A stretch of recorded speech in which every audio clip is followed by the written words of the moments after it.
Si vous des assistants sémantiques d'urgence, donc kala ka wonti dom Mariam Touré présidente no hewtika meden Madina Sedi. On accane men hakke musibbe hare ko hunde hawni hakke ko hunde hawnide woni ka feƴƴi ka meden mamu. On tini hare humputugol jamaaji ɗi no farli men e to hare ko ɗum woni golleji amen ɗi. Hunde nden ko waɗi hari menen men ala mamun ɗo ɓene kippani en golleji ka meɗen Conakry kono ɓay men hewti ka tufune meɗen mamu min tawi yo min aru musidɓe min holla on ko fewndi kon ka meɗen Madina Sedi ɗo ɗum koye nokkure jeyade ka meɗen mamu musidɓe hara on tini giwo on annima haray mo fo makko himo koola kumpitte ko min hendi kon no holli men wondema o jiyo mo hiwɗon ɗo o heɓi duuɓi 19 haray koye ala feƴƴuɗo ɗo o hanano o tiggede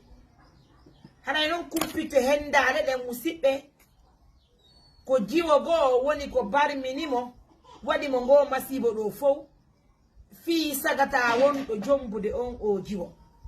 haray haaji o ngo laataki c'est à dire peera ngo laataki ɓay tontini sonnajo ngo fof makko woni ko barmi e fe sagata fala ɗon jombude ɓay noon ƴe wawata ƴakkande jooma tiga jiiƴe haray musidɓe ko ɗum addi men ka nokkure ka nene makko woni ɗo tinden e jiwo on se gayni tindude e jiwo on en jonne kadi konngol ngol yumma makko ɓe makanayi ko honno nduɗo murado feƴƴiri haray ko addi yari ko musidɓe o yafantana so tawi woni jottini introduction o yafe mi jonnaji on sonnade on konngol ngol o makanayi ko honno yennete o yewta en ko honno nduɗo murado woni ko heƴƴimo assalamu aleykum ay jaam no hayfi sa wawa towna e tomago seeɗa nande mbiyan konno makiteɗa Fatabine hono woni golle ma waaw couture waɗɗa men haɗa ko honde sa ɗum ɗo heɓuma ɗum koye juma o mais waway andude ko honno ɗum ɗo heɓirma eyo ɗum jelti atawan ko tawi e 10 heures on tawan jarama komo woni ko tan haali ɗo woni jombude ɓen to nini ko mi wo ko andite binda min mi hiwo kan ko tan haali woni jombude min mi hiwi wo e wo mo immini lan ɗo wo lan ɗo buuli aɗo toni ko sooda yen ɗo min awa en neɓata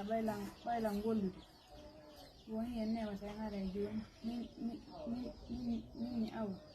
min après mi yehi mi ƴeewa ko moto mi yehi hankadi fottimɓe ɗa wandi ko mi mana yemi suuɗe kota ngali no waɗi accident grave mo heeli mo soñji moƴƴan wo mo waali ka ɗimmoje makko ko ɗimmoje makko on teli ko to mo waali min o yaha noon ko laftan o yehi ko laftan mo waali noon ko ɗimmoje makko on teli ko to min eyi mi yeeɗo ngam mi yehi min cippiɗon sera travaux ni mo hiɗon pellu min ƴawi kum pellude mi yeeɗo ngam min e siwa ɓanni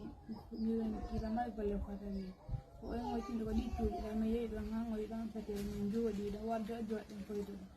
tan jooɗi wiye kanko mi jooɗi o dow ɗo ni mi hucci kumo mo yalti mi lawiti ɓawa gata fuɗɗilan seeɗi goɗɗumam seekita ɓaawo ga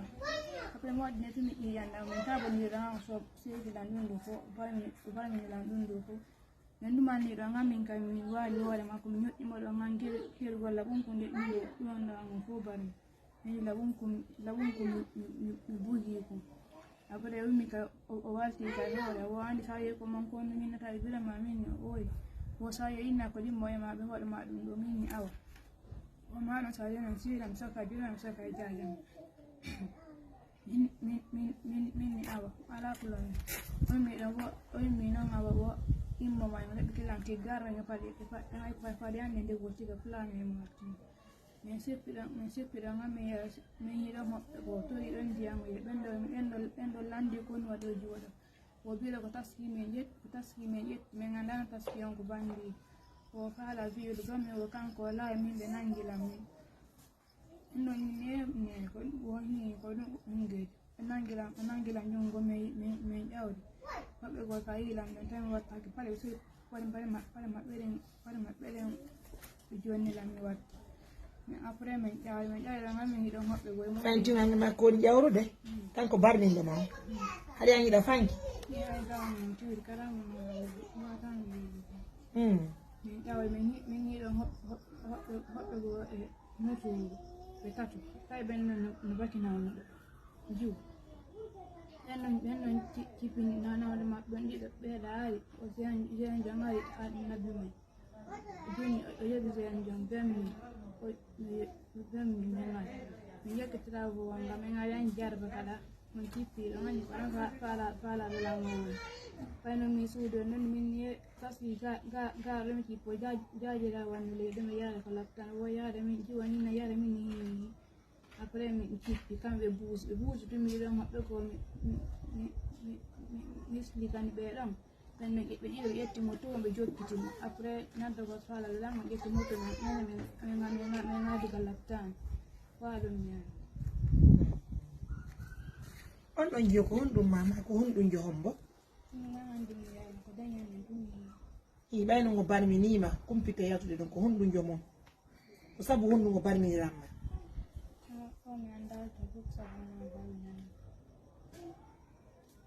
anga humpitaki yimɓe ɓe le hollime wondema ko on ɗon jiwo wo ko ma gorko fanodema on jombama haɗi anga anda fimu anya gorko faala adama jombude on anya makko yewti ka yewtaade mi yewta ko dum an ay ko yinila landi min da dan yo jodo wo ni min kontra mo wo connexion wo ni no de jom ni am kanko ni ya wo min no be man asi nya italiano ni e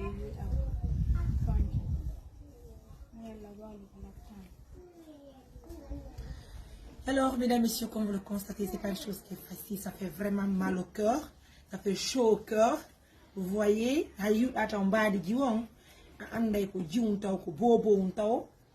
vrai que il faut forcément marier les femmes, hein, ou les filles. C'est normal, c'est une chose qu'on doit parce qu'on est là, ça peut être décédé. Kono tini hari e joni no seedi parce que no hirdo ngay no woni siforare ni anday dayre nen no e makko musibbe seano si goddo barminima mi tuuma a wawa kadi jokogol on do wadon lawol fotto himbe ronka yotugo be no himbe sombo ko barmima ko hombo barmima musibbe c'est vraiment compliqué hare no andi do no musibbe on nani bedo sobbuno ko yowti en kon wondema gorko on inni on don jiwo inni yo jombumo kono holli on don jiwo wondema kanko de o hebi bengu hare nende goti amen hande sare men de mamu hulbinike sare men de mamu woni sare jaman o yafantola wona fi fow ko ko bure meden kon hande hare no huude bigidi Allah subhanahu wa ta'ala wona ko yamli imaginez vous musibe hande kele yaage den ka meden mamu hino teggina buri dewle sunna e farilla de ko honno biddo debbo hebirta cuucal iwgol ka muɗum ara hanka debbo loosi ɗon o lutta jiwum kunka o loosi ɗon o immo o nanga laawol o yana o jiwa ka atelier jiwum kun kadi anditaali noddugol gorko faalaɗo mo jombugol o lando kori ko jang eɗo gandi pi hiɗi si tawi woni Allah muuyi goɗɗo ala feere ɓe nanga laawol ɓe yaka buruure o masimbina o jiwo fi gorko sagata goto farata jombugo hara nede o to ɓe amɓe ɓe duwa wattande hakke nde hunde wadde ɗo nde duwaka feƴƴirgol ni hara julɓe Allah ɓe humpitaki o kawa se waɗɗo ka meɗen mamu ɓay si ɗum ɗo toŋaka ɗum ɗo kadi lutta waɗugol ni hara joni gorko innatano falama jombude sina ɗum gorko ko fiji wo ko fiji jaatigi makko hana innugol ino arde barmina goɗɗo ɓay si seedi Allah hakkil ñawan musidɓe o yafantolan si woni mi haali haaja haalaji ɗi mi hana haalugol kono si gorko ni no falama jombude anji o o laatina naalema mi tuuma heɓay cuucal barmingol ɓe ko mo fala jombude parce que pigidi fof kudre Allah goɗɗo wata jombude ɓengu goɗɗo ɓengu goɗɗo kadi gorko goɗɗo wata jombude mo yonede gotoɓe amɓe ɗum anni piikiɗi humpite buyno yaltude ko ɗum waɗi si hanuɗen argol kam maɓɓe landuɗe joni noon ma chérie haray ɗum ɗo waɗi ɓanduma ɗum hande fof bari mi cicatrice hino ɓanduma ɗum fof no koola haray ko honɗum marɗa hande ko wallahi woni ɗum wonade ko honɗum faalaɗa tigi tigi non na fi ko honɗum falɗa batte ko waɗi kon ida faala taw dewgal ma ngal laato mais là nande ma chérie hala na consciencieusement voilà ndaranga sans se gêner hein s'il te plaît chérie bien déjà dis-moi est-ce que dahit gorko fala dama jombu do ha o leer dahit mo da fala dewgal ngal non en fait anon na ali chérie dis-moi consciencieusement dahit fala dama jombu de non ado day ala jombe dewgal ngal ko say do no et dimanche. Wow. Très bien. Donc, Moussibé, vous comprenez, malgré la situation, ses blessures, elle tient toujours à ce mariage. Elle tient toujours à sauver ce mariage.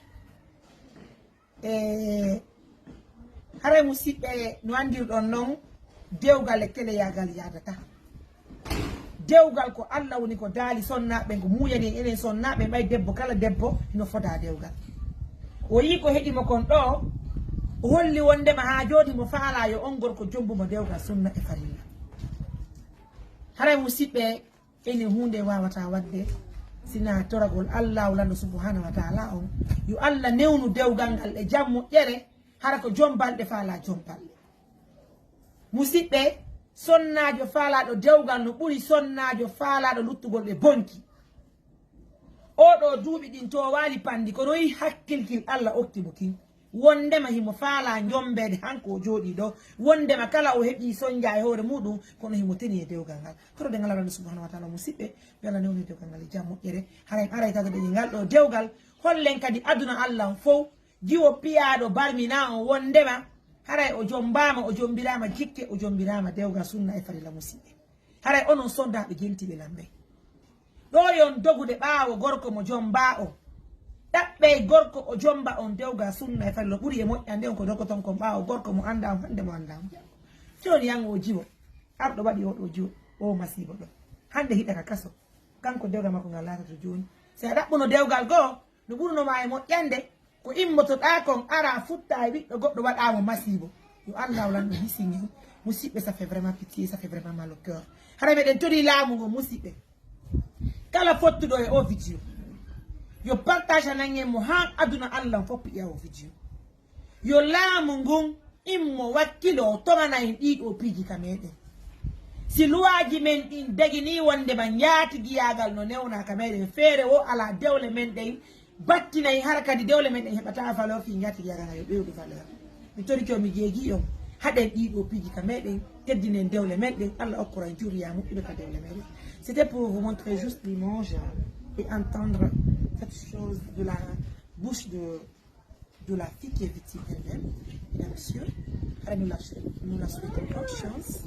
C'est à la moyenne de Gangalat qui aussi. Et on va vous montrer aussi les belles images. Encore une fois de plus, prenez bien soin de vous. Merci à vous.